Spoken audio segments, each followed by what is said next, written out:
del bienestar. Muchas gracias. Es el primer agradecimiento. E inicio con la primera tarea. Usted dejó para los que supieran los jóvenes qué significa la palabra carcañal, y la palabra carcañal es la designación de la parte posterior de la planta del pie. También, presidente, nos dejó, y textual dijo: les pido hagan un análisis de los discursos en el Congreso para ver cuántas veces se repite la palabra o el término corrupción, o revisen los informes presidenciales, cuántas menciones tiene la palabra corrupción. Yo hice el análisis, presidente, de 4 administraciones, desde el presidente Ernesto Zedillo, Fox, Felipe Calderón y Peña. Quiero decirle que en 24 años, señor presidente, casi un lustro, solamente la palabra corrupción en los informes de gobierno se ha dicho 48 veces. Es buenísimo el dato. 48 veces. Con Zedillo, en sus informes, se dijo solamente en 8 ocasiones, en 248 páginas que tienen sus informes. Con Vicente Fox se dijeron un total de 12 en 107 páginas de sus informes. En Felipe Calderón, un total también de 12 ocasiones que se dijo la palabra corrupción. Con Enrique Peña Nieto, ahí subió, se dijeron 16 veces la palabra corrupción. En 2.945 páginas que tenían sus informes, es el que más extenso se me hizo de estar leyendo el informe del licenciado Peña. Y pues le digo, entonces, en estos 6 años son 3.470 páginas en donde solamente 48 veces se dice la palabra corrupción. Muy buen trabajo. O sea, sí, excelente. Nada de MD. No, es que esa es la hipótesis. Fíjense, o sea, vamos a retomar el tema. No aparecía la palabra corrupción. Bueno, no era parte de la agenda pública, pero tampoco en la academia, tampoco en las universidades. Las tesis de licenciatura, de maestría, de doctorado no versaban sobre el problema de la corrupción en México. Y estos son los informes. 4 gobiernos, ¿no? Sí, 4 gobiernos, sí, exactamente. Zedillo, Fox. 24 años, 24. ¿Cuántas veces la palabra? En 24 años, 48 ocasiones. En 48, ¿cuántas? 2 por año. Y la corrupción era el principal problema de México. O sea, se silenciaba todo. No solo no se combatía, ni siquiera se hablaba de la corrupción. Y era, insisto, el principal problema. Nada dañó más a México, nada, que la deshonestidad de los gobernantes. Era la causa principal de la desigualdad económica, de la desigualdad social, la causa principal de la violencia.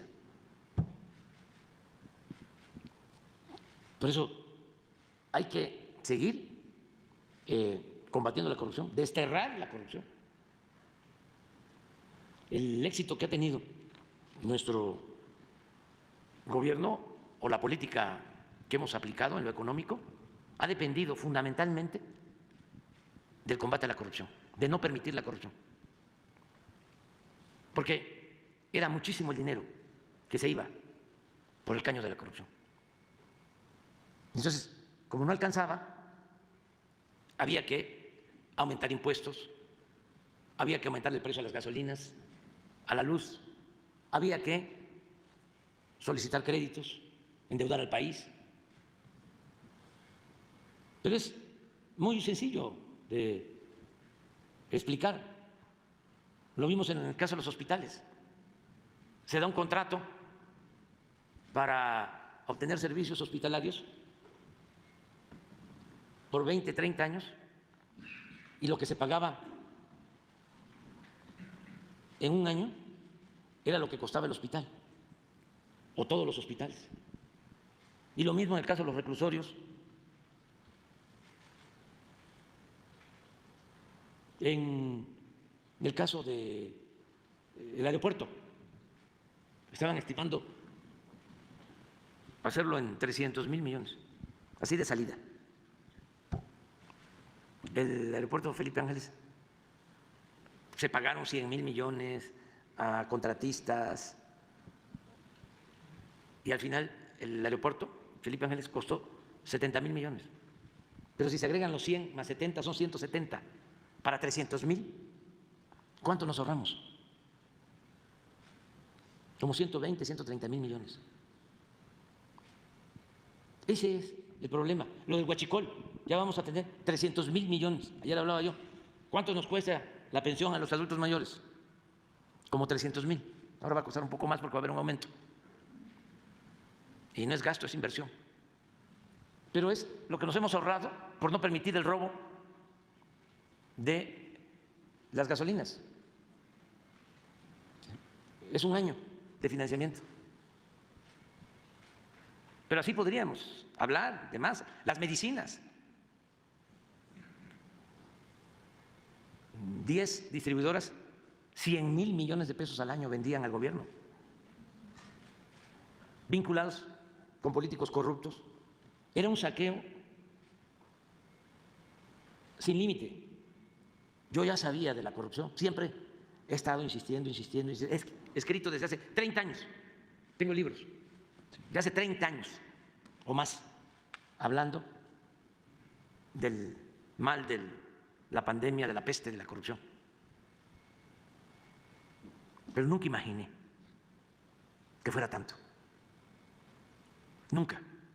Y siempre, desde los primeros proyectos de Nación, el primero que presenté en 2005, hablaba yo de que la fórmula para impulsar el desarrollo del país iba a consistir en combatir la corrupción y en eliminar los lujos en el gobierno, aplicando una política de austeridad, y que con eso nos iba a alcanzar. Siempre planteé eso. Y me siento muy a gusto porque eso fue lo que nos ha permitido sacar adelante el país. Nos funcionó. Yo recuerdo que estábamos en el debate con el licenciado Peña y estaba yo argumentando esto, diciendo, vamos a ahorrar 300.000 millones desde el primer año, bajando los sueldos a los altos funcionarios públicos, eliminando todos los gastos superfluos, todos los lujos en el gobierno. Y lo pueden comprobar. Lo estaba yo diciendo y estaba Calderón, siendo presidente, espurio, desde luego, escribiendo en su Twitter de lo que yo estaba diciendo era mentira, que no se podía lograr ese ahorro. Así, el día del debate, el presidente, diciendo es mentira, eso no es posible, ayudándole al licenciado Peña. Entonces, claro que se puede, ya lo demostramos. Nada más, siempre lo digo y lo voy a seguir mencionando porque ayuda mucho, ¿no?, a ejemplificar. Cuando llegué a la presidencia, el presupuesto de la presidencia eran 3.600 millones, 3.600 millones. Y este año son 600. O sea, que en 5 años hemos ahorrado 15.000 millones.